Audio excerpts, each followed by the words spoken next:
السلام علیکم ورحمۃ اللہ وبرکاتہ نحمدہ ونصلی علی رسولہ الکریم اما بعد فاعوذ باللہ من الشیطان الرجیم بسم اللہ الرحمن الرحیم رب اشرح لی صدری ویسر لی امری واحلل عقدۃ من لسانی یفقہوا قولی۔ الحمدللہ آج ہمارا حروف تہجی یعنی مفرد حروف بالترتیب جو ہم نے سٹارٹ کیے تھے حروف تہجی کے الف سے لے کر یا تک، آج ہمارا یا آخری حرف ہے تجوید کا جسے آج ہم نے الحمدللہ سیکھنا ہے۔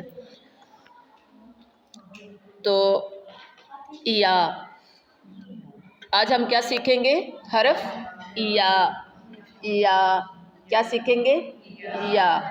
اب سب سے پہلے تو ہم اس کے قواعد کی طرف آتے ہیں کہ مخرج کی طرف، کہ اس کا مخرج کون سا ہے یا کا۔ آپ دیکھیں یا ہم نے اس سے پہلے جب سٹارٹنگ ورڈ تھا نا الف، اس کے بعد پھر ہم نے کچھ دن پہلے سیکھا واؤ یا، بلکہ یہ کل کا تھا، اور آج ہم پڑھ رہے ہیں یا۔ ٹھیک ہے، یہ تینوں حروف یا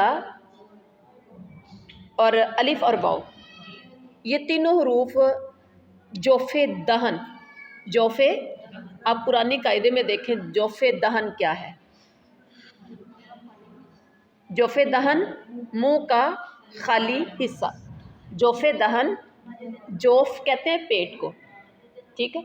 جوف دہن یہ جو آپ کا اندر والا حصہ ہے، زبان گلے سے لے کر دانتوں تک اور نیچے زبان سے لے کر اوپر تالو تک کا جو سینٹر میں جو حصہ ہے، خالی حصہ جو خلا ہے آپ کا، اس کو بولتے ہیں جوف دہن۔ کیا بولتے ہیں؟ جوف دہن۔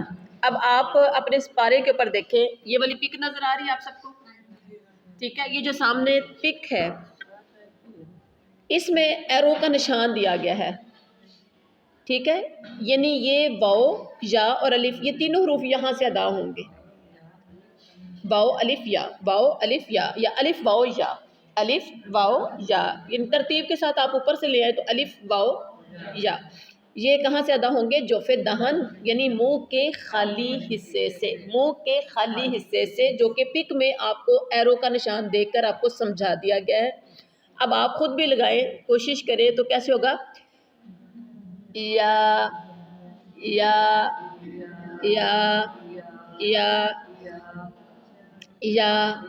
اور یہ کس صورت میں ہے؟ واؤ مدہ، یا مدہ اور الف مدہ کی صورت میں۔ آپ نے پڑھے تھے قرآن پاک کی پریکٹس بھی آپ نے اس میں کی تھی۔ یا مدہ یعنی الف مدہ کیا ہوتا ہے؟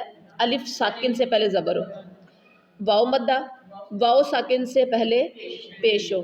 یا مدہ، یا ساکن سے پہلے زیر ہو۔ تو اچھا، یا جو ہے یا حروف شجریہ میں سے بھی ہے، یہ بھی ہم نے پہلے پڑھا تھا، جیم شین کا ہم نے پڑھ لیا، اس میں بتایا گیا تھا کہ جب ہم لاسٹ پہ آئیں گے یا پہ، تو یا ہم پڑھیں گے حروف شجریہ میں سے ہے، یا حروف شجریہ میں سے ہے، یا حروف شجریہ میں سے ہے۔ اب اس کا مخرج وسط لسان، پوری زبان ہے، زبان کا وسط، اب یہ سمجھیں یہ زبان ہے آپ کی، یہ زبان ہے، زبان کا وسط، زبان کا سینٹر، زبان کا درمیان، ٹھیک ہو گیا؟ کس کو سمجھ آ رہی ہے؟ زبان کا وسط، جب اوپر کے وسط لسان مقابل تالو کی طرف اٹھے، یعنی جب وسط لسان زبان کا سینٹر والا حصہ، زبان کا درمیان جب اوپر کے مقابل تالو کی طرف اٹھے، مطلب زبان ہے، یہ تالو ہے، ٹھیک ہے، تو یہ زبان کا حصہ جب اوپر کی طرف اٹھتا ہے، تالو نے تو نہیں اٹھنا نا، تالو نے تو اپنی جگہ، بڑی ہڈی پکی سی سخت سی ہڈی ہے، تالو نے وہیں رہنا ہے۔ زبان کا جب یہ سینٹر والا حصہ دیکھ رہے ہیں، یہ زبان ہے، اوپر کی طرف جب اٹھے گا، ٹھیک ہے، تو کیا ہوگا؟ یا ادا ہوگا۔ کیا ہوگا؟ یا ادا ہوگا۔ سمجھ آ گئی ہے؟ کس کس کو سمجھ آئی ہے؟ وسط لسان جب اوپر کے مقابل تالو، مقابل زبان کے سینٹر سے بالکل مقابل سامنے تالو کی طرف اٹھے گا تو کیا ادا ہوگا؟ یا۔ کیا ادا ہوگا؟ یا۔ کیا ادا ہوگا؟ یا۔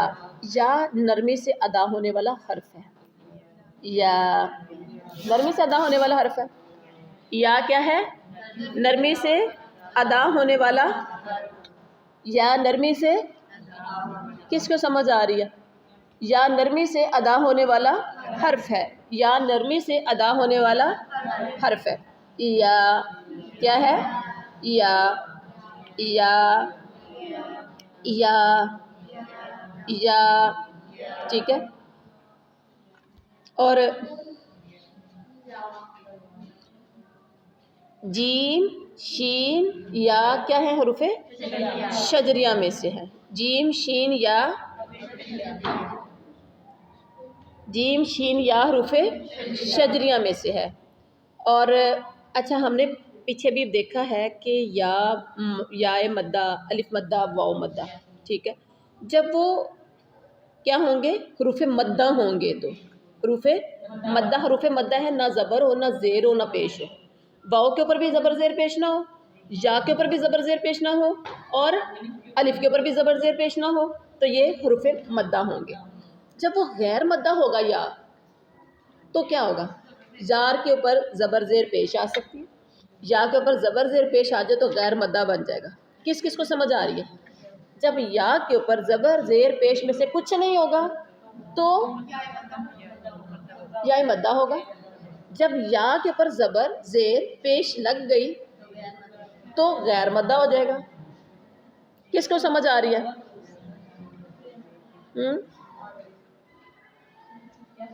سمجھ آ گئی ہے؟ اچھا جی.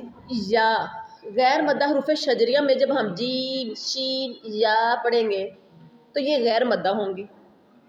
جب ہم حروف شجریہ میں اس کو جیم شین یا پڑھیں گے تو کیا پڑھیں گے؟ کیا ہو جائے گا؟ یہ غیر مدہ ہو جائے گا. کب ہو جائے گا؟ یعنی یا سے مراد وہ یا ہے جو خود متحرک ہو، یعنی جو یا متحرک ہو جائے گی اور یا ساکن ہو اور ما قبل مفتوح ہو. کیونکہ یا مدہ کا مخرج کیا ہے؟ یا ساکن، ما قبل اس کا مفتوح، تو وہ ہوگی یا مدہ. جب یا کے اوپر زبر آ گئی، زیر آ گئی، پیش آ گئی، یعنی متحرک آ گیا، تو وہ کیا بن جائے گا؟ غیر مدہ. کیا بن جائے گا؟ غیر مدہ. یا مدہ کی سمجھ آ گئی؟ اور غیر مدہ، یا غیر مدہ سے سمجھ آ گئی؟ ٹھیک ہے. اب دیکھیں یا کے اوپر زبر لگا دے، یا کے نیچے زیر لگا دے، یا کے اوپر پیش لگا دے، یو، تو یہ کیا ہوگا؟ غیر مدہ ہوگا. کیا ہو جائے گا؟ غیر مدہ ہوگا. اور جب آپ نے پڑھا آئی ای، تو یہ کیا ہو جائے گا؟ یہ یا مدہ ہوگا. کیا ہو جائے گا؟ سمجھ آ گئی ہے؟ اب آپ نے یا کی تھوڑی سی پریکٹس کرنی ہے. یا نرم حروف میں سے ہے، مطلب نرم حروف نہیں ہے، مطلب نرمی سے ادا ہونے والا حرف ہے. جب وہ یا مدہ ہوگا، جب یہ وہ یا مدہ ہوگا تو پھر وہ نرمی سے ادا ہوگا. اور یہ حروف شجریہ میں سے ہے. حروف شجریہ 3 ہیں، جیم شین یا. اور یہ کب اس کا مخرج کیا ہے؟ وسط لسان جب